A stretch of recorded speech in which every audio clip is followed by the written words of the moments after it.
Every big win starts long before game day. On any given Monday, we go where cameras don't. Behind the contracts, the calls, and the chaos. We'll road trip with scouts, visit iconic campuses, step inside replay booths, and walk up to the luxury suites. Real organizations, real stories, real decisions. Lace up your cleats, buckle your chin strap. Here comes our GM, Matthew Miley. Today on Any Given Monday, our guest is Professor Ron Wade. Professor Wade teaches as a clinical assistant professor in sport management at the School of Kinesiology at the University of Michigan. Well, I got this on today. Go Blue. Go Professor, blue. Professor Wade graduated from Wayne State. Go Warriors. In 1992 with a BA in biological sciences, and then again in 2003 with a master's in sports administration. Professor Wade took a position as the group sales manager for the St. Paul Saints, a AAA affiliate with the Twins. He then went to the Detroit Tigers, where he spent nearly 13 years and worked his way up the Tigers director to the Tigers director of marketing. Professor Wade is an expert in sports marketing and sales, so I want to start with a broader societal perspective, the future of the MLB fandom. So it's a start that's a little bit unexpected, not directly with the Tigers or ticket sales or anything marketing, but youth baseball. You've written something that really stuck with me, that the best way to create lifelong baseball fans is for kids to play baseball when they're young. But today we're seeing the opposite. Local municipal leagues are shrinking while travel baseball has exploded. And travel baseball is expensive, selective, and often year-round. Families get priced out, communities lose access, and the entry point into the sport collapses. Personally, I didn't grow up playing organized baseball because my parents didn't want to invest into the time and money that it takes for these travel baseball leagues. And since all these travel leagues blew up, our municipal league shrunk, and I really didn't have any friends playing, so there's no incentive for me to go out and play ball. So I personally think the sport best lifts people up and unites communities. So I want to ask you this right at the start, because it feels like the foundation of baseball's future. Do you see the rise of travel ball and the decline of local leagues as a major problem MLB itself needs to address because it affects the future fan base, a broader equity issue that society should pay attention to, or just make evolution, just market evolution, and maybe even healthy for the sport in some way? And the bottom line, should we be worried about the baseball fandom looks like in 20 years from now? Wow, it's a lot to digest. I will say, thanks for that introduction, by the way. It's a great introduction.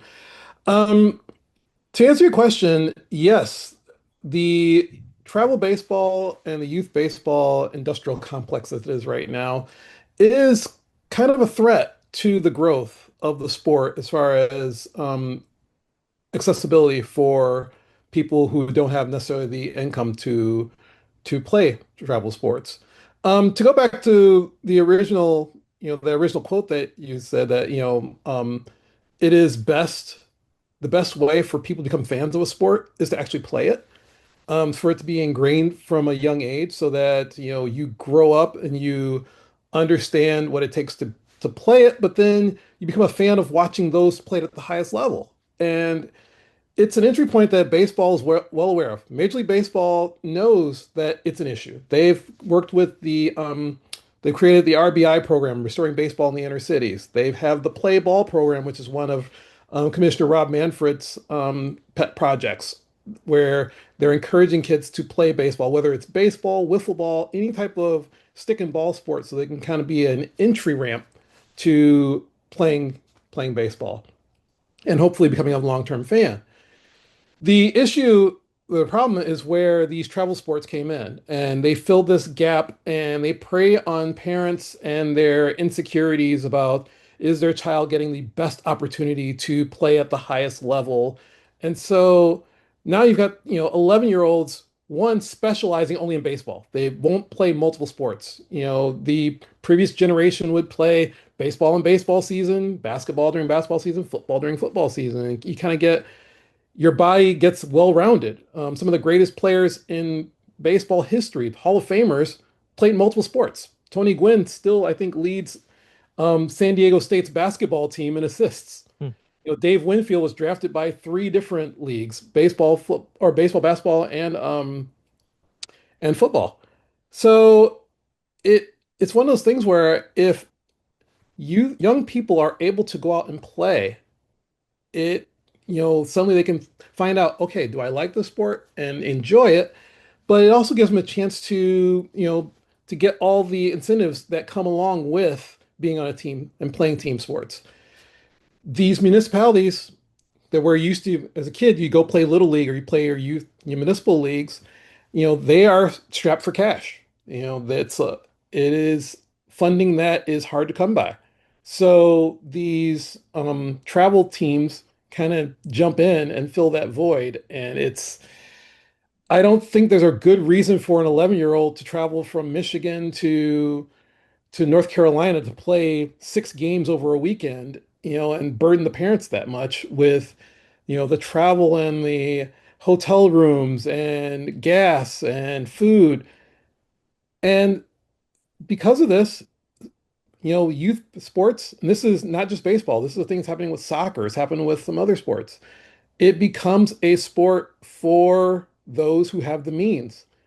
And we know that through, 100 years of history, that a lot of athletes don't come from means. The best athletes in history have come from impoverished backgrounds or backgrounds where they didn't have the money to play, a travel sport.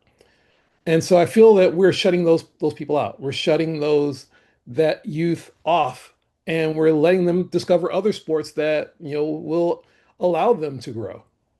And I think that is something that MLB, they are aware of. I know they're aware of it. I don't think they know how to stem the tide. The youth sports industrial complex is multi-billion dollars now.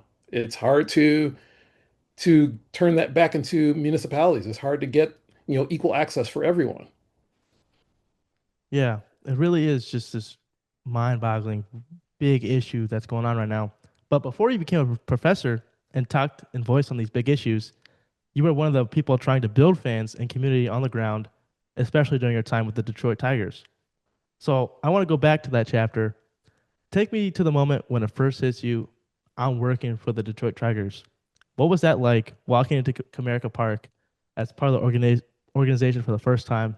And please share with the listeners what your responsibilities were, what you did throughout the calendar year and baseball season itself, and what were the challenges you faced as well as successes you enjoyed. Oh, well, the Tigers were my hometown team. I'm Detroit born and raised, and I was a season ticket holder actually.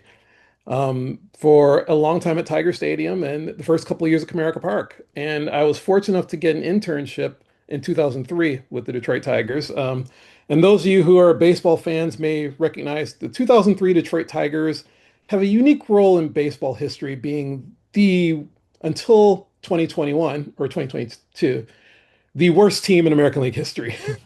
They lost 119 games. Fortunately, the Chicago White Sox lost 121, so they kind of broke that streak for us. But it was a challenge, and I was in ticket sales. So as you can imagine, I learned a lot trying to sell tickets for a historically, underperforming team.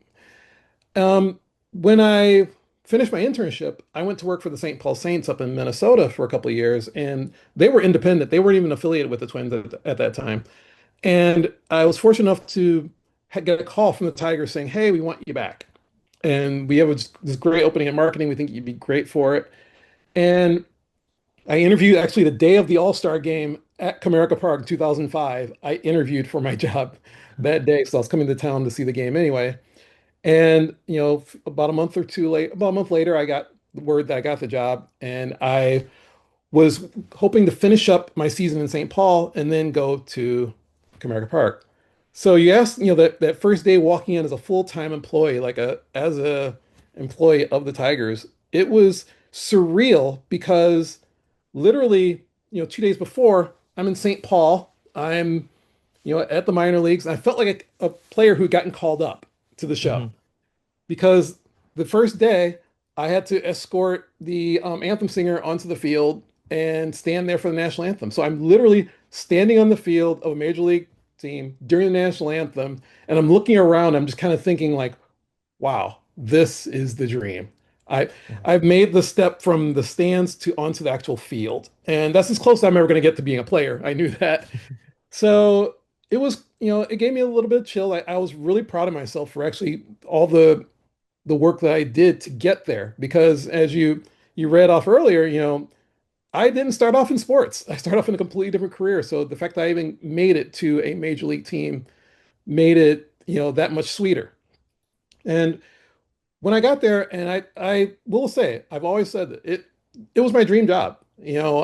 I was a fan first and foremost. And when I got there, the the best thing I found out, or the job that I was so excited about the most, was I was found out that I was going to be overseeing the creative design of our season tickets.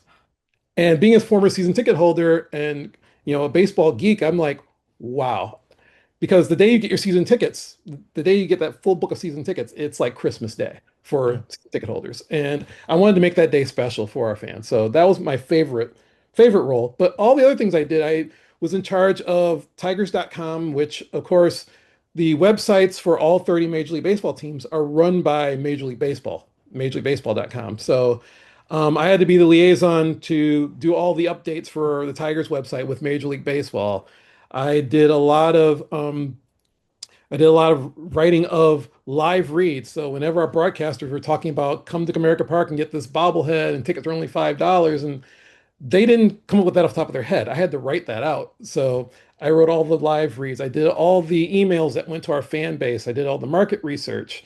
When I was there, this thing called Twitter and Instagram and Facebook came along, and Hmm. suddenly I'm in charge of the social media for the team, which was fun for a few years until I realized this is overwhelming. It was taking up much of my job, and I was able to hire a social media coordinator to handle that. So I oversaw that, and also collateral design. So anything with the Tigers logo on it that was printed, that was put anywhere in the marketplace, whether it be a program, a sales brochure, ads, digital ads, TV ads, radio ads, all that came across my desk. So that's what I did for my day to day. But the thing about baseball is that it's the hours are relentless. You play 162 games in 180 days, basically. Hmm. And then the off season is actually the busiest time of the year for the marketing department. It's when you're planning everything. It's when you're going through your calendars, when you're done through your budgeting. And it's also when you're putting together all the collateral pieces that you're going to display, to the fans in January and February to get them excited about the season starting. So yeah, it was a lot of work, but again, it was my dream job. So I loved every minute of it. And another responsibility that you had was you oversaw All-Star voting and the All-Star final vote marketing strategy. What Yeah, specifically did you do for the? you did Sorry. a deep dive in my in my career. Oh yeah. Oh yeah. So what did you specifically do for the voting polls? Did you pull any strings for the Tigers here and there? Did you get to cast your own vote? What was that Um, like? I won't. Everyone is allowed to cast their own votes, but of course, there's millions and millions of votes for the All-Star game. The All-Star game, I feel like I have to go back and kind of enlighten, the All-Star vote. The reason that it's so important to teams digitally, that All-Star vote period, is because that is when we actually get the most data and the most email addresses for our fan base.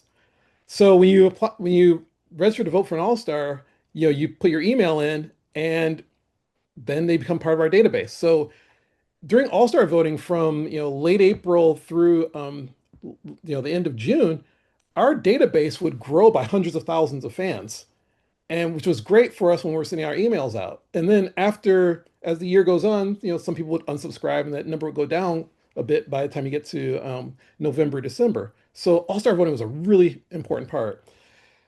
And I was fortunate that I was there at a time when we had a lot of high-profile players that deserved All-Star consideration.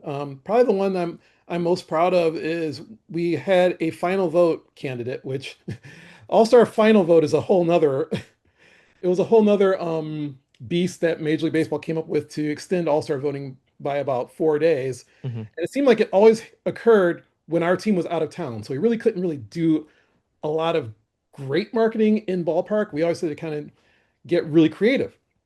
And the year in 2009, we actually got Brandon Inge voted into the All-Star game as the final vote candidate. And we're really proud of that. And he got to go to St. Louis for the All-Star game. And he even participated in the home run derby. And unfortunately, did not hit one home run in the home run derby.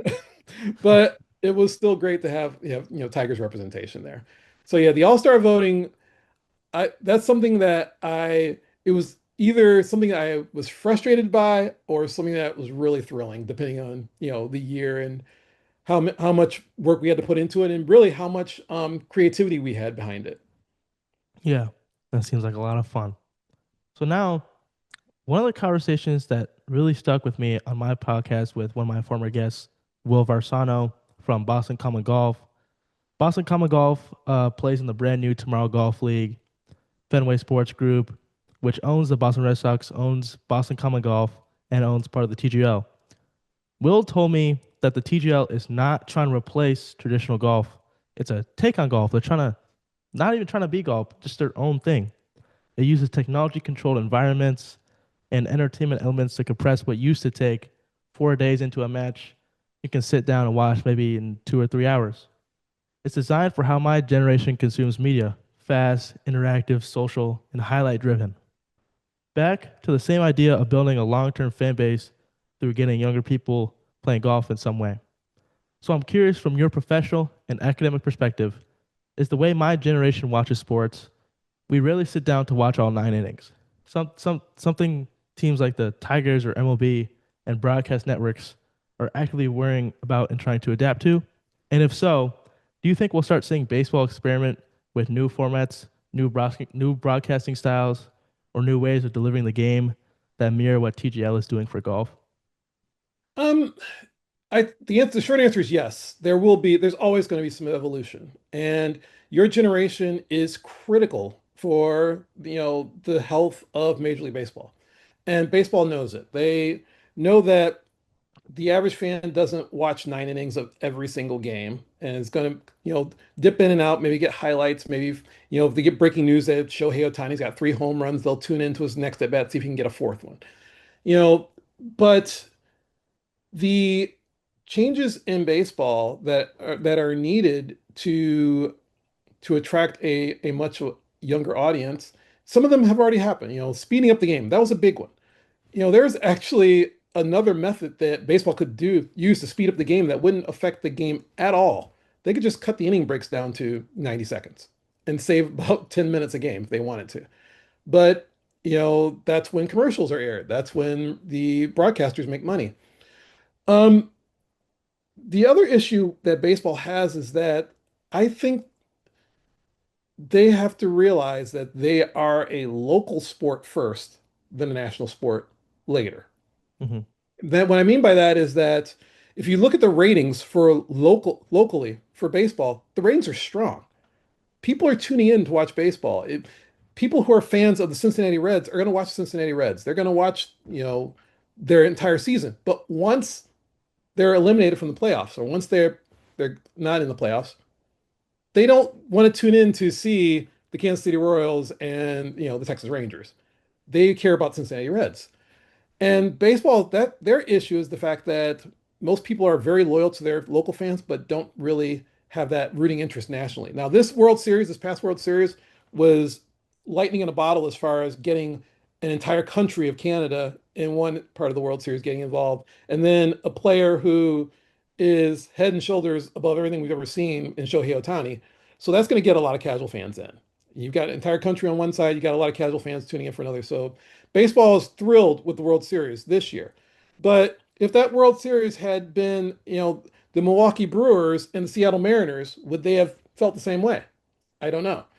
Um, the the thing that the TGL has done is that they have city names, but it's not really affiliated with the city because it's all in one place. And that's a model that I think that a lot of sports leagues are starting to look at because it's never been easier to follow a team or to follow an athlete that's nowhere near your geographic area. The geographic areas were needed, in the time of, radio, in the time before, global broadcasting of every game. It was your local team. Now, you think about it, most Americans have a favorite La Liga or English Premier League team that they will probably never go see a game in that city or in that stadium, Hmm. but they follow it. People are fans of Formula One, and there's only three races in the US, but they'll still follow. So the model of having a league that isn't necessarily bound to a city, that might be something that you can see happen. But it's one of those things that baseball is going to decide how are we going to best position ourselves to get the younger fan. And if it's through expansion, if it's through creating a new type of league, cricket went through this thing with T20 cricket. You can argue that the Savannah Bananas are kind of that market correction for baseball, where it's Yeah, just baseball entertainment. They play banana ball, and they don't they say they are not trying to actually compete with Major League Baseball. Major League Baseball fans, love banana ball, and banana ball fans like Major League Baseball. So that there is room for growth. There's room for creativity. it's like it's almost like you're reading exactly off the paper I got in front of me here. Be- because this question I have here is speaking of like TGL, what you said, they have their teams, but they all play in one location in Palm Beach, Florida. So do you think really we could see other leagues experiment with a one location type of deal, like kind of what the NBA? I mean, it was different circumstances, but with COVID and the bubble in the NBA, it was all in one place. You think we could see that in the MLB or NHL somehow? You can. But I don't think, not at MLB level or NHL level. I think you'll see it at the lower leagues. Like the UFL, USFL, that before they merged the UFL, they did, a bit of where they had all the teams playing in one location. It's a cost saving structure. And if you're a minor league or if you're a startup league, it's probably smart to do a cost saving structure, but they attach cities to it. Same with the TGL. They attach cities to their different teams. Um, I don't think you're going to see it at the major league level, but I think at the minor league level, as you're starting to see new leagues emerge or new sports try to take hold, there is an advantage to having things locally in one area. It limits you in a certain way, but it also gives you some cost savings in other ways. And then if you have proof of concept, and if it does, warrant growth, you can travel around the country. Like the big three is a good example. They travel all over the US playing their games instead of being attached to one city. Yeah. So it can happen. I don't know if baseball's going to do it or football won't do it, but those startup leagues, those young leagues that are just coming up on board, I think they'll try it and see how it goes. Because like I said, really, the money is in sponsorship and in media rights. Ticket sales are almost a bonus for those smaller leagues. So it's one of those things where if you can get the eyeballs and you get people watching and tuning in, and they're all over the world, it doesn't matter where you are. Yeah, and speaking on those media deals a little bit, the MLB CBA expires in 2026. From TV broadcast to ticket pricing to the way stadiums are designed and to how player contracts work, what are the biggest challenges that Major League Baseball needs to solve in the next 5 years if it wants to stay culturally relevant and profitable? Oh God, how much time do we have? The well, really, the biggest issue you have to solve right now is the CBA. Um, and if you know your baseball history and the owners and the players, it's a long adversarial history. It's one where one side does not trust the other. If you were going to guess what's going to happen, I think you'd probably guess there will be a lockout at the end of 2026. That there will not, when the CBA expires, there's going to be a long, protracted, entrenched argument between the owners saying we want a salary cap and the players saying no salary cap. Between the owners trying to figure out ways to divide the players union, which in history has shown has been one of the strongest unions in the world. Hmm. And the players obviously not trusting anything the owners say. And Rob Manfred, being the commissioner and working for the owners, he's already started, his PR campaign going around to different locker rooms and, starting to stir things up a little bit. Tony Clark, the head of the Players Association, has already, made his statements to the press. So it's going to be a problem. That's going to be their biggest problem. But I think the sneaky big problem that all professional sports have, not just baseball, all professional sports has, is the fact that they're trying to make everything premium in their stadium because that's where the money is. And these executives are judged on how much revenue they bring in short term. If they don't bring in X amount of revenue, they're going to get fired. They're going to lose their jobs. So they're trying to figure out ways to get as much revenue as possible. But they're doing it at the risk of alienating, not even alienating, but just pricing out fans. And we see it all the time. We've seen it now with concert tickets. We're seeing it with sports tickets and sports events. The World Series, those tickets were crazy expensive on the secondary market. Even on but the primary, I look at primary market ticket prices. Those are still expensive. Yeah. So baseball, for all their inventory, they have, every team has 82 home games or 81 home games, and they have, 40,000 seats to sell. You'd think that they would focus on, trying to make sure that you've got an entry level point where fans can come in really cheaply to experience the product. Maybe not, you're not behind home plate. You might be in the upper deck or out in the bleachers, but you're able to experience the product and then become a fan and come back more and more. But increasingly, you see teams gutting out areas of their stadiums and putting in more premium sections and more clubs and more private areas that charge $300-$400 and it's all inclusive. And short term, a lot of revenue comes in. Those executives get to keep their jobs. Long term, you're pricing out fans. Yeah. And this is a huge problem now. If you look at any stadium now, every stadium that's getting built is built with less capacity and they're making more money per seat. And pretty soon you're going to see that the the audience is going to be like a studio audience for TV, or it's going to be so inaccessible that people can't afford to go to a game. Parking prices are like $50, $100 for parking for NFL games now. So if the cost of your parking is more than what the cost of a ticket was 15 years ago, that's a problem. And the affordability issue is something that I think is critical. It's the one thing the Savannah Bananas have got this down. They got it right. Their whole mantra is fans first, fan friendly. So their tickets are reasonably priced. They don't sell them. If you see them on the secondary market, it's because someone else put them there. They don't deal with any secondary market tickets at all. They don't have sponsors, blasting at you everywhere. It's all done fan friendly, food and drinks included. It's very affordable. It's affordable fun, and it creates fans. And I think that baseball needs to take a hint out of that. Football needs to take a hint out of that. Every league, the NBA too. If you look at the cost of being a fan right now, even if you're not even going to the game, just to watch the games, if you buy all the streaming services, it's going to cost you like Yeah. $4,500 a year. June Lee did a great article, great essay in the New York Times about this recently. And the cost of being a fan is so prohibitive that people aren't being fans. And you can see it happening in real time. The recent YouTube TV ESPN um, argument they had, there was a 2 weeks where it was unavailable. Yep. I'm a YouTube TV subscriber. I didn't have ESPN. I didn't have, Monday Night Football. And I was upset for about a day. I got over it. And I quickly said, okay, it was fine. I got my score updates from my phone. It wasn't that big of a deal. YouTube TV hasn't had FanDuel Sports Network, which is where the network that has the Tigers, Pistons, and the Red Wings. The YouTube TV hasn't had it for 3 years. I haven't been able to watch them in my house for 3 years.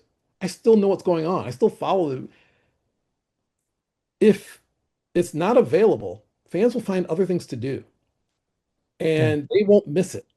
So that is the critical thing. They've got to make sure that the games are accessible to the fans, whether it's on TV, whether it's on streaming, whether it's in person, be able to buy a ticket. And they've got to make sure that those fans are able to be there.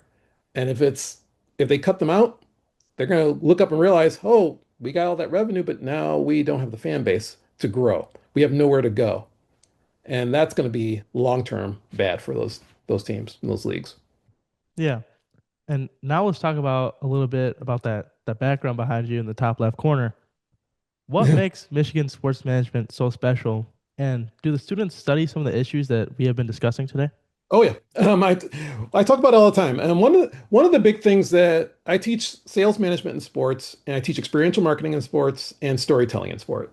And one of the things that I focus on all of my classes is, creativity, because creativity is what makes you stand out, but also job preparedness and networking. The big advantage that the University of Michigan has over any other sport, and this is not just me drinking the Kool-Aid. This is me, you know, I saw it as an executive with the Tigers. Michigan students are very well connected, and the Michigan network goes to bat for Michigan students extremely hard. And these students come out, they're ready to step into these roles. They're ready to take on, being a marketing coordinator. They're ready to take on being a inside sales manager, inside sales representative because they've been doing this for 4 years at Michigan in Ann Arbor. They're working with an athletic program that is essentially close to a professional level athletic program. They're working with athletes and professors who've done it in the industry. We have a professor who owns a minor league soccer team. We have professors who have worked very closely with owners on stadium naming rights deals and expansions of their arenas and stadiums and districts. The connections are so powerful, and it's so good to see the students take advantage of it.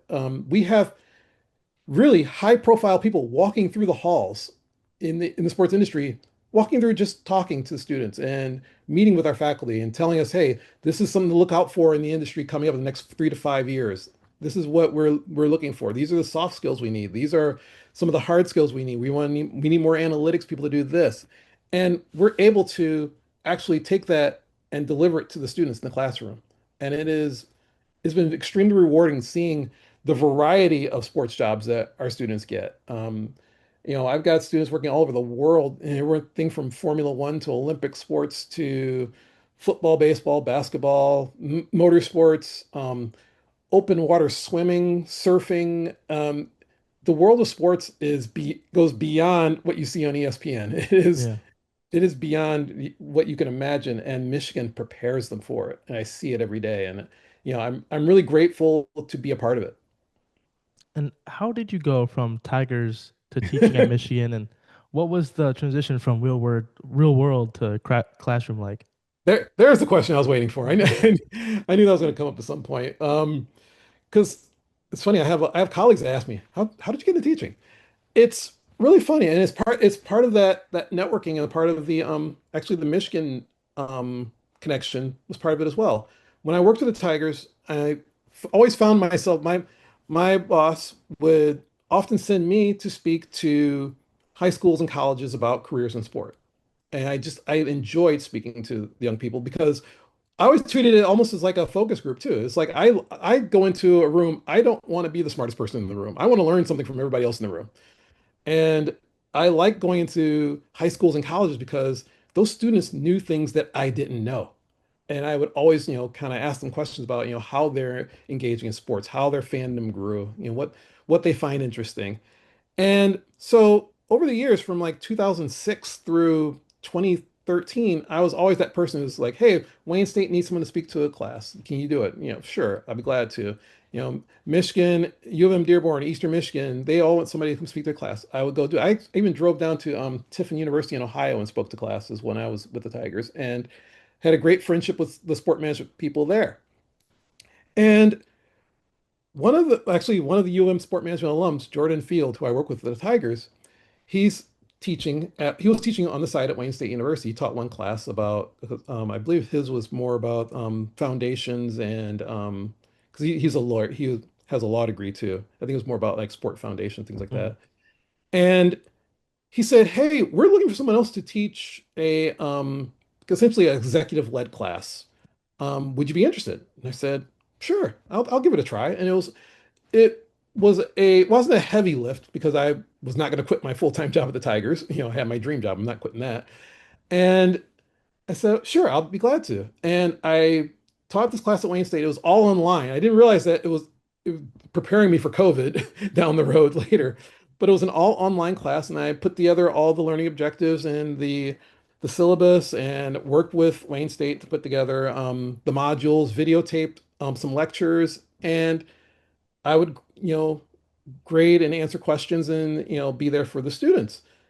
And even though it was part-time, even though it was only 8 weeks part-time, I really enjoyed it. And I'm like, I put in the back of my head, like, that was fun. I'll do that again next year. And they asked me to come back the following year. And I did it from 2013 through 27, no, 2017.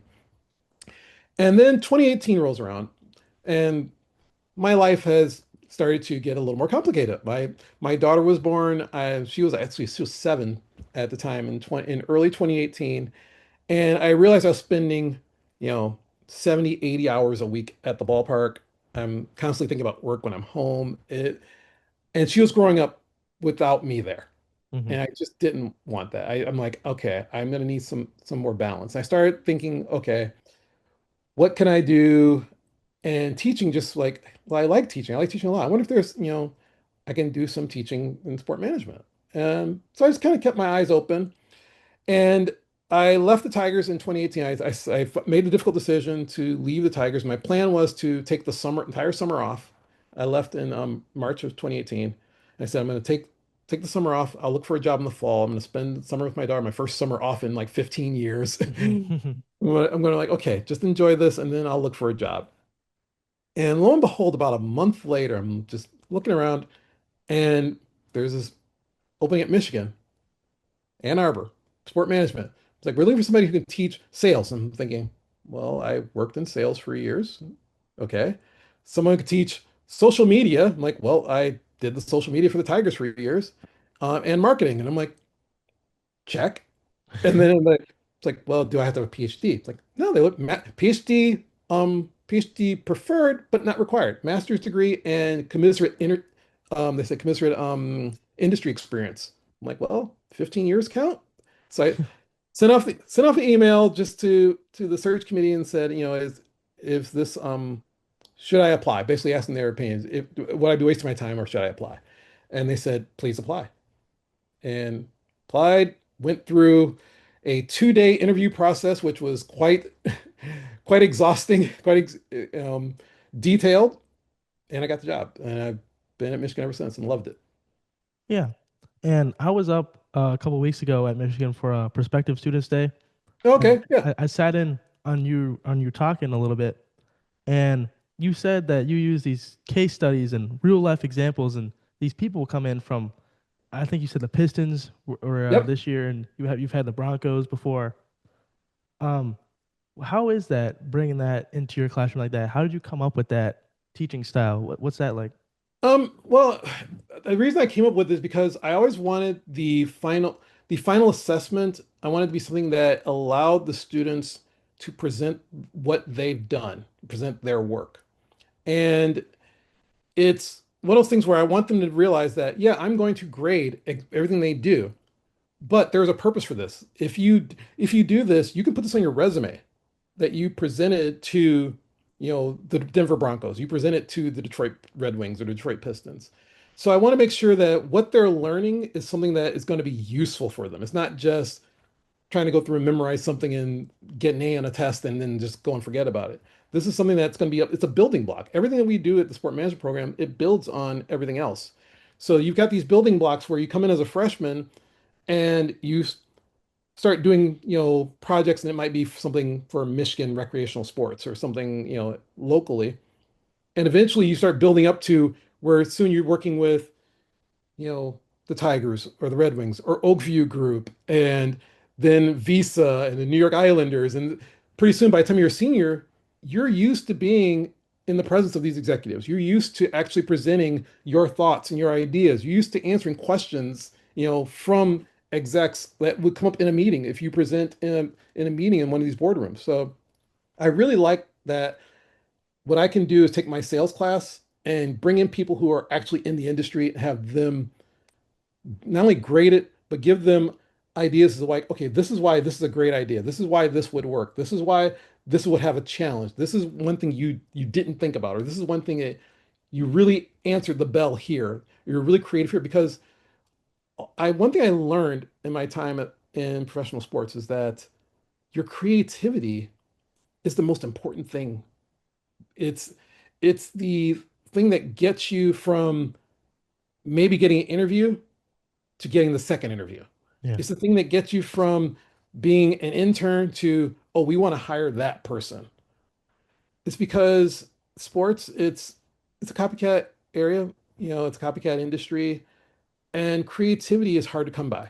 And when you come with a creative way to connect with people and to generate revenue, people are going to listen. It doesn't matter who it is. And I tell my students, and you'll hear this, that the thing about you as a young person is you have an advantage over the people interviewing you. And I don't think a lot of students realize it. The advantage is the fact that you know what college students are into. You know what your generation is into. The person across from the table from you has no idea. They have data and educated guesses. Hmm. You've got hard facts. You've got your friend group. You've got your peer group. You are in the target market. And believe me, everybody's trying to sell to you. So if you come up with ideas that will connect to your market, they're going to listen. You've immediately provided value to them, even in an interview. So they're going to say, okay, let's keep this person around. Let's get this person in here and see what they can do. Let's have them come up with some more ideas. I had a little box on my desk that was literally labeled ideas. Hmm. And they were half-baked ideas. Some of them were just, some of the craziest ones I threw them in there. And every once in a while when I got stumped on something, or we say, hey, we got 4,000 tickets to sell for a game next week, and the weather forecast is cloudy and might rain. What are we going to do? I go through that box and I start going through like, can we do this? Can we do this? And I go through those ideas, and in the 13 years I was at the Tigers, I had that box on my desk every one of those years, and I pulled something out of there at least twice a year that I would do. Right. And sometimes my idea was ahead of time. Sometimes somebody would give me a different idea that was similar to it, and I said, okay, let's do that, but then add this twist to it, and it worked. One of those is actually the I think you probably done the research and saw the vinyl record I did with Jack White. Yeah. That was Yeah. one of the ideas. It was I had that idea probably in 2012. Didn't know who I was going to do it with. Didn't know the artist or band, but I said we should do a vinyl record giveaway. Yeah. That's awesome. That I mean, I'm gonna hit on that a little bit later. I got a question with that. Okay, no But problem. now going back to like that kind of advice a little bit that we know what our generation likes. For young people like me who are interested in the cultural, travel, and business aspect of sports, what advice can you give both academically and resume building? Okay, academically, right. And don't chat GPT it. Hmm. Right. Writing skills are so important right now. If you want to, and even if it's just writing what you observe, if you're passionate about, something about the merge of culture and sports, just write a blog post about it. You don't have to make it public. It can be just for yourself. But the more you write, the better your writing becomes. It's like a muscle. You got to work it. And write about the things that are important to you. Throw it up there and say, hey, and you can ask people in the industry. You can go to LinkedIn and say, hey, head of ESPN, am I understanding this wrong? Or are you ending ESPN bet because you didn't get market share or because your fans or your viewers didn't like it? Whatever it is, you can ask them questions.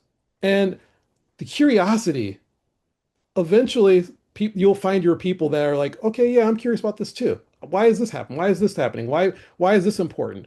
Why are sports teams embracing so much gambling? And there's so many problems with it anyway. Why is it worth it? You know, ask those questions, but ask them to the people who are in those positions. You'd be surprised at how many people in sports will actually hire people that they've been talking to for months or years because they actually know, okay, this person is serious about the industry. They're not just a fan. They're not somebody who's like cares about, can I get, Shohei Ohtani's autograph? There's somebody who is wondering why are things like this, or how can we improve, our fan connections. You've got the ability to do it now. That's much easier than when we had, when I was going through college. You can actually reach out to people on LinkedIn. You can reach out to people on social media. You can slide into someone's DMs and say, "Hey, I saw this in Sports Business Journal. Can you explain a little bit more about this?" You know, that curiosity will get you a job. That advice I say right now is be curious. Like what you did. You came to a prospective student event and then you said, "Hey, would you want to join me on a podcast?" So you've already made a connection already to somebody at Michigan. You don't even know if you're going to be going to Michigan. Even if you go to another school, you've got that connection now. Yeah. So that's gonna benefit you. That's what I would recommend for students to do. Just find what it is that you want to do, or find people that you want to and talk to them. Be curious and write. Again, the writing is so important right now because writing marketing text is hard. Writing stories and papers for publication is hard. Writing press releases even hard. The more writing you do, the easier it gets. And it also becomes easier for you to stand out from the chat GPT generated stuff because that's getting easier and easier to spot. And bouncing off that reading or Oh, sorry. writing. One more piece of advice though. Yeah. There's sports all around you. Get experience. Okay. It doesn't matter if it's the YMCA, it's experience. If it is a minor league team and you're an usher, it's experience. If you don't have to work at the front office of every Hmm. place, you could be, working at, the concession stand of Little Caesars Arena. It's still sports experience. You're still in front of people. You're still in front of people that are going to be making those decisions. I would recommend being on game day staff because game day staff, you can actually talk to management while you're there. You may bump into people that are there and do research, know who people are. There are so many times where people will be standing next to somebody who I knew was a lion in the industry, and the person next to him didn't know that they was literally standing next to somebody who could like change their life. Yeah. So do the research, know who the people are in the industry. Yeah. Thank you for that. And like I was saying before, bouncing off that writing a little bit, in 2023, you co-authored a paper on the perceived impacts of NIL. The landscape is changing so fast, and are there perceptions of a few years ago that are already outdated from that paper? And where do you see NIL heading? Yeah, there are some perceptions that have kind of gotten outdated. That paper was actually a collaboration with a dear departed friend of mine, Dr. Sam Fullerton at Eastern Michigan. He was also concerned about, what people thought about NIL. And I think that we've kind of gotten to the point where most people are on board with that athletes should have been paid from the beginning. People are good with that. The structure is where people have diverged. And the fact that it's been kind of the wild, wild west for a while has frustrated some people. The fact that right now with the transfer portal, essentially every college athlete can become a free agent every year. That's making things a little difficult. And now with the House and NCAA settlement that came through where they have to share revenue sharing, that means that puts an added stress on athletic departments, but also you have to start figuring out, okay, how are we going to decide who gets revenue shared between the water polo team versus the women's basketball team? Yeah. So it's there are a lot more problems there. I am glad I don't teach college NIL because I'm afraid that a lecture I did on Monday would be completely outdated by Wednesday, just Yeah. because it's changing so fast right now. Yeah. It is really all over the place right now, and it's really confusing. And also something else that I find kind of confusing is so, like you kind of said before, you were a cytogenetic technologist. So, what does that even mean? What did Okay, you we're do? What did you do? And how did that lead down the sports path? Is there any overlap? And did you want to study sport at the cellular level? I always joke that if I ever find a connection between sports and cytogenetics, I'm going to be a very wealthy man. I have yet to find that connection. So, when I went to my undergraduate at Wayne State, I got my degree in biology, and I was planning to go pre-med, and I took a class called organic chemistry, which is a class that is essentially designed to take thousands of people from pre-med into some other field. So, I struggled with that class and I said, okay, I'm going to do something else. And I got my degree in biology. But while I was in college, my senior year, I started working in this laboratory that did cytogenetics. I was a research assistant.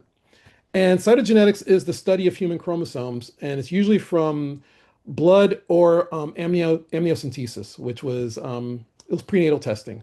So we would test the prenatal fluids from a pregnant woman to find out if her child was chromosomally okay, and if it was going to be a boy or a girl, and if there were any type of chromosomal markers that were passed down from one generation to the next, which generally are most of them are harmless, but just it's another way to diagnose if the baby is healthy. So I did that for 10 years. I learned how to do it. I sat in front of a microscope and scanned slides and looked at chromosomes, and it was like learning a foreign language. Once you know it, you know it. Hmm. Like even to this day, I could karyotype a metaphase of human chromosomes right now if I had to. Um, it's extremely tedious, and I won't speak ill of it because it is a vital scientific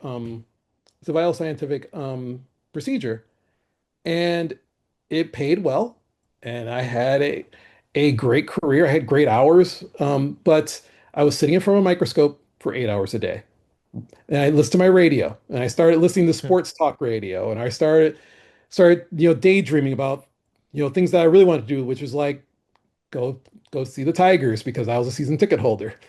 And I caught myself paying attention a lot more to the business of sports. And so this is like 1994, 95 when the MLB strike happened. I was furious like most fans.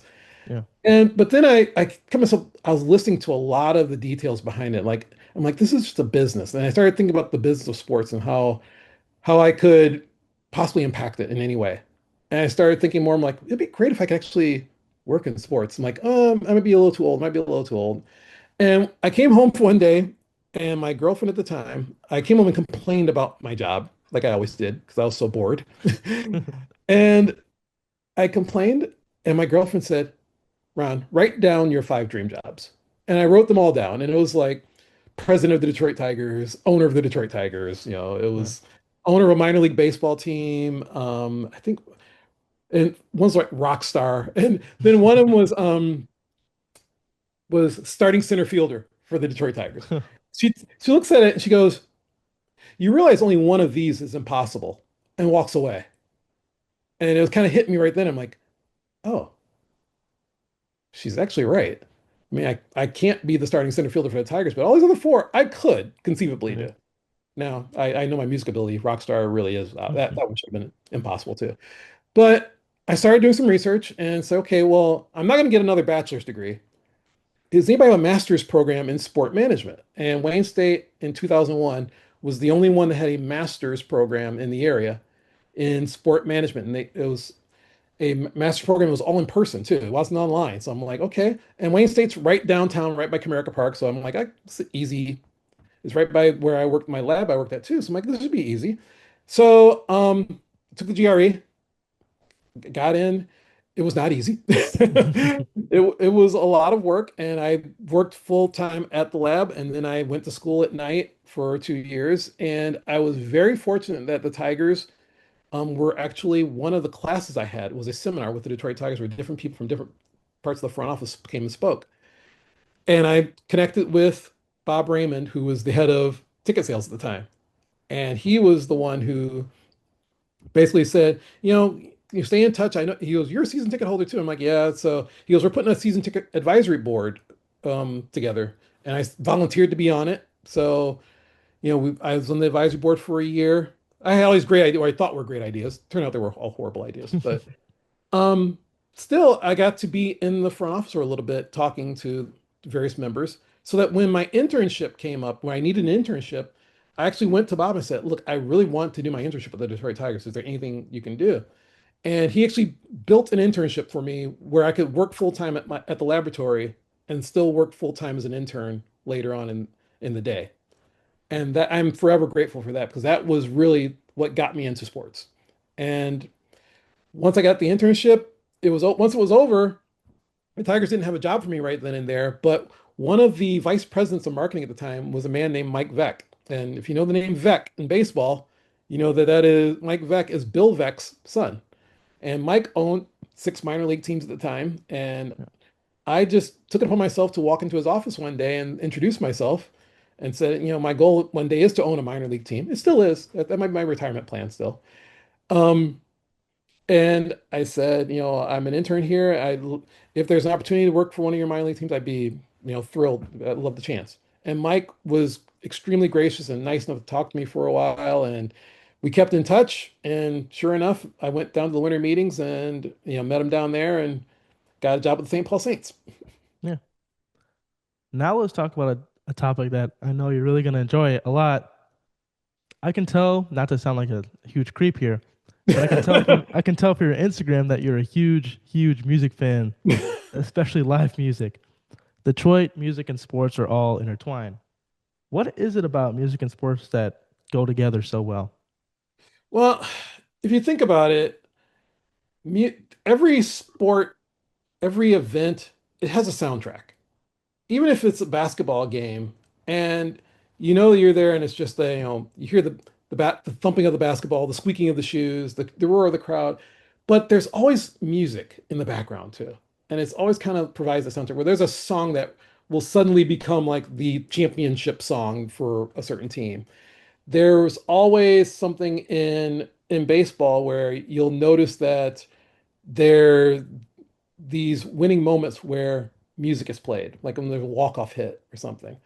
But even in the downtime, like little between innings, Hmm. between pitches, you hear little music clips. And you'll notice that a lot of athletes love music. A lot of athletes want to be musicians. A lot of musicians want to be athletes. And there's this crossover because both are entertainment. And there's things you can learn from both. The feeling of going to a live concert is experiencing, you know, seeing someone you enjoy with a bunch of other people who enjoy that exact same person. And same thing as going to a game. You're going to a game enjoying that team, and that experience with people who are complete strangers, but who are all enjoying it at the same Hmm. time. So there's always been that little bit of a crossover. And for me, I always noticed that the things that worked in concerts would work in sports as far as merchandising, as far as some of the sales techniques, some of the FOMO that can be created by missing a concert and missing a game, that those things they go hand in hand for any type of entertainment property, whether it's sports or music. So I do like that crossover, and I always noticed that in the old days, like 60s and 70s, there would always be like vinyl records of championship moments. Like there are vinyl records of Notre Dame football calls, and there's vinyl records of 1968 Detroit Tigers radio calls, and the Pistons had a theme song in the 80s they used MC Hammer's "Can't Touch This" when they were winning championships in the 80s and in 1990. And the Lions had their own version of, Another One Bites the Dust back in the 80s. Yeah. So I knew there was this music tie. And for me personally, when baseball season ended, I found myself just my season tickets shifted from baseball to music. I would go hang out at St. Andrews Hall all day. I would go see concerts. And it was a time that was I was very lucky in the fact that I could go to St. Andrews Hall on any given Friday night and there'd be a band there that I might not want to see, or there'd be an artist there that I only heard one song by, but in 2 months I would hear them all over the radio. Yeah. And in 6 months they'd be playing at the Palace or playing a big venue. Hmm.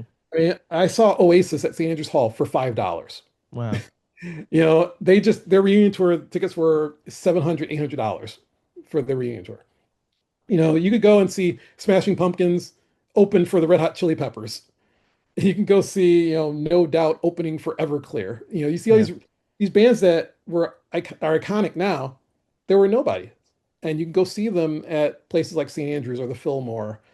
And I would just hang out there all winter long, and then summer come back and then baseball. And can you share? I know we hinted at this a little bit earlier. Can you share about your vinyl record promotion with Third Man Records and how did that come about? Oh yeah, that was one of my favorite promotions ever because, like I said, I had that idea for years. And Jack White is a huge, as you know, a huge baseball fan, huge Detroit Tigers fan. And this is 2017, opening day. He was at the game, and I went and visited him at his suite. And I mentioned that when I'm director of marketing, one of the things I really want to do is I want to do a vinyl record giveaway. And they had Third Man pressing us right down the street from Comerica Park. And he was really enthusiastic about it. He was like, "Yeah, it'd be great.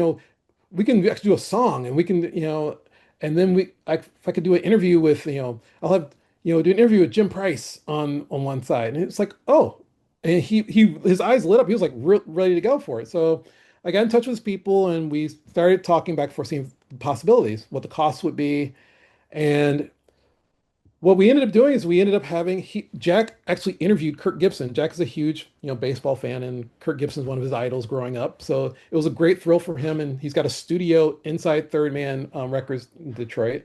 So he did an interview with Kirk Gibson there. We had Daniel Norris, who was one of the Tigers pitchers at the time. He's an amateur photographer. He took the photos for the cover, um, and then we decided, okay, we're going to make this tie us into a ticket package where you get a ticket for the game and a vinyl record. It was going to be it's Tigers blue and orange, and it was going to have Jack interviewing Kirk Gibson on one side and an original song by Jack's band, which included Dominic Davis and Olivia Jean and Ben Blackwell, and on the other side. And so we got it all kind of hammered out. We started opening day, it's like April. By the end of May, we kind of had most things figured out and recorded and set. Then came, obviously when the lawyers get involved, it becomes a little more complicated. Hmm. So then we had, the Detroit Tigers lawyers had to get involved, and Jack's lawyers, and then Kirk Gibson's manager also had to get involved too, because Kirk Gibson, he obviously has to have sign off on it. And his concern obviously he wanted to make sure that he was represented well. And it just came out. It took a while, but by the end of August, we were able to go live on sale. And we pressed five. We planned to press 500, and that was it. And we said that if we sells out, great. We might have had time to do a second pressing if we wanted to, but we were like, it's the last game of the season. I don't want to push it. Let's get this across the finish line just to see how it goes. And we did 500 and it sold out like that. Hmm. Um, we ended up, when we sent out the press release, it was amazing to watch how the press release changed from outlet to outlet. It went from um, Jack White and the Detroit Tigers have teamed up on a vinyl record ticket package. That was what the press release said. By the time NME got it, it was Jack White's releasing a new record with the Detroit Tigers. And it's like, how did you twist that around? But the publicity was great. It was all over NME and Rolling Stone, and people were calling from all over the world saying they wanted to buy the tickets and they didn't care about the ticket. They just wanted the record. They said, "Will you ship the record to us? You can sell the ticket to someone else because they weren't going to come to the game because it was too far away." But it went well, and because it went well, Third Man Records decided to do this again. They did it with the Chicago Cubs for a couple of records. They did it with the Texas Rangers. And I know that it's been quite a successful little side project for Third Man Records to do these bespoke record giveaways, and it's really good for the fans too. I mean, the fans enjoy it, and it's a nice collectible. It's a very unique collectible, and it was a way to move tickets. So it was a huge success, and I was really proud of it. And I saw that they actually used Third Man Records in a vinyl press the Lions just did yesterday to announce that Jack White's going to be performing at Thanksgiving Oh yeah, that's for cool. at halftime for the Lions. And so I saw people commenting saying, "Is this record going to be pressed? Is this going to be a giveaway?" So it's kind of fun to see that it still Yeah, lives on. That people now are looking forward to yeah. And now let's talk about an event that really everyone knows by just two words: the game. it. Growing up in Yeah. Ohio, I know most of my friends were Ohio State fans. They won the national championship last year, and they were still real mad they lost to Michigan. And I knew if they said otherwise, they were lying. What about this rivalry is so special? And can you share your perspective on this game as both a fan and as a sports marketing professor at the University of Michigan? What is it about seeing the red and gray versus the maize and blue on the field for a noon kickoff the Saturday after Thanksgiving. It's, I was always a Michigan fan even before I started working here. And I didn't realize, I mean, I thought I knew the rivalry. I was a big fan. I still have the Sports Illustrateds in my office from Charles Woodson and Daryl Boston. We were going at each other that year. And um, I have memories of watching this game every year, Mm, every Saturday in November when they came across.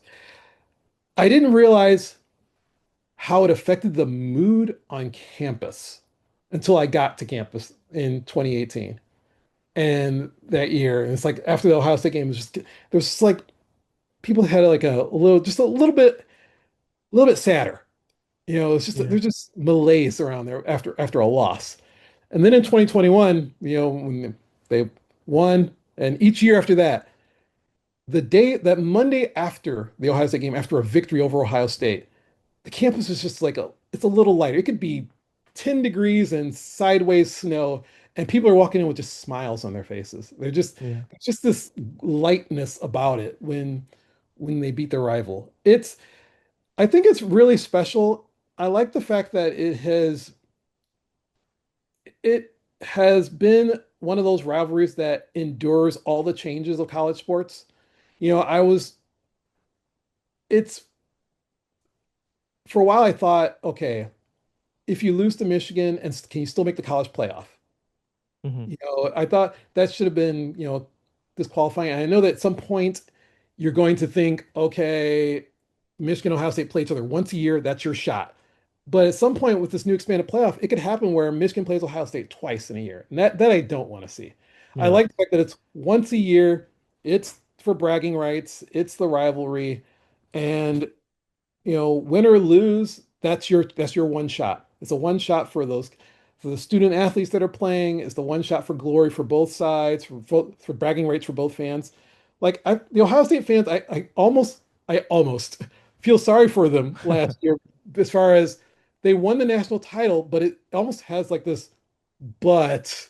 It's not an asterisk as much as it is just kind of this black cloud over their national Hmm. title victory in that it doesn't feel like it for them because they didn't beat their rival. Yeah. So I kind of like that. Um, and I feel the same way if Michigan lost to Ohio State but still won a national title, it would still be but it would have been sweeter if we had won. This rivalry, it's something that I think it's going to transcend all the changes in college sports. I think that it's one of the things that's going to endure. I mean, other states obviously have rivalries that last, but to have two teams that often are at the top of the Big Ten. I mean, this year's a little different, but usually when they do meet, they're both undefeated. Yeah. They're both the top of the Big Ten. It's always a clash, and even in years where one team is stronger than the other, you have no idea what's going to happen. Last year I think everybody predicted we were going to lose, and we went out there and won in Columbus. Yeah. So it's great for the sport, and I really, really hope we make it five in a row. Yeah. I was up there for the game in 23 when that was probably maybe the most fun I've ever had at a game before I jumped on the field. It was great. That was awesome. Yeah, and you would have paid any amount for that. Did Oh you care yeah. what the tickets were then? No, no one cares how much the tickets are after a victory like that. Yeah. And so now it's time for probably my favorite part of these shows. I got some lightning round questions, some quick answer, fun little way to end it. All Okay, right. hit me. So this might be the hardest question you've been asked in your entire life. You're stuck on a deserted island, and you can only pick one vinyl album that you can listen to for the rest of your life. Oh, What is it going to be? oh, you're right. You picked the hardest one of all. I would probably choose What's the Story, Morning Glory by Oasis. Okay. All It's right. got, I think it's got enough of the variety there that would keep me from going absolutely insane. But a close second might be Prince's 1999. Okay. All right.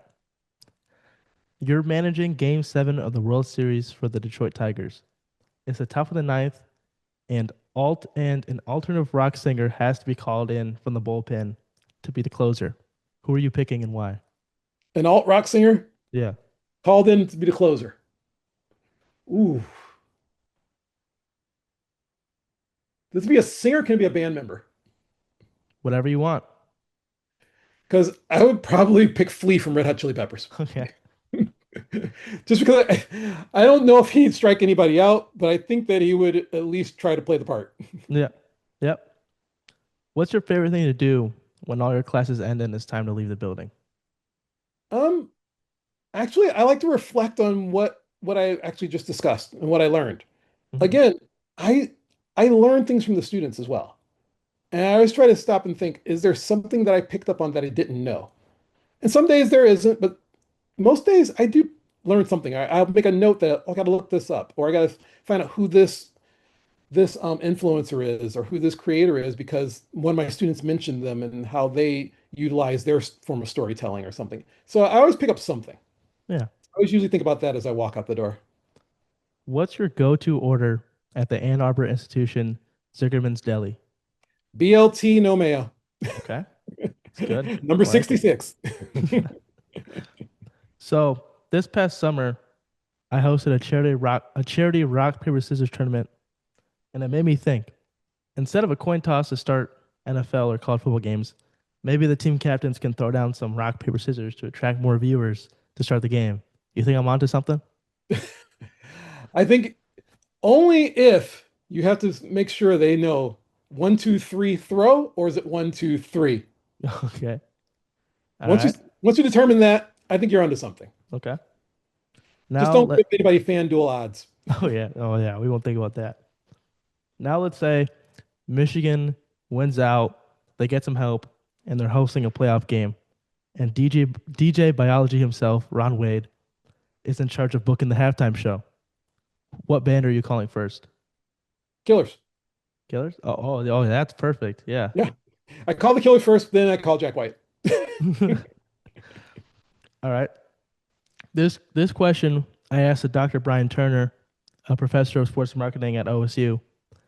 If all the sports management and marketing professors at OSU and UFM played each other in their own version of the game, who's coming out on top and what plays are you making?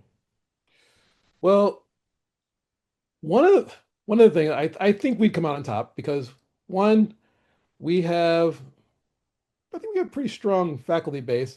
One of our faculty members is the vice president with the Broncos too, so I think she has some insight to play college strategy. What I would be playing, I would be punter because I don't want to get hit. Yeah. Yeah. What's your spiciest sports opinion that would definitely get you yelled at on Reddit? Oh, gambling should be illegal. Okay. Nope, nope. There's no reason to have legalized gambling. All right. All right. I like that. So you volunteered for the Paris Olympics back in 2024. And for Yep. this question, I want you to be a little bit honest here. How many selfies in front of the Eiffel Tower did you take? You say in front of with myself in it? At least 12 on 4 different days.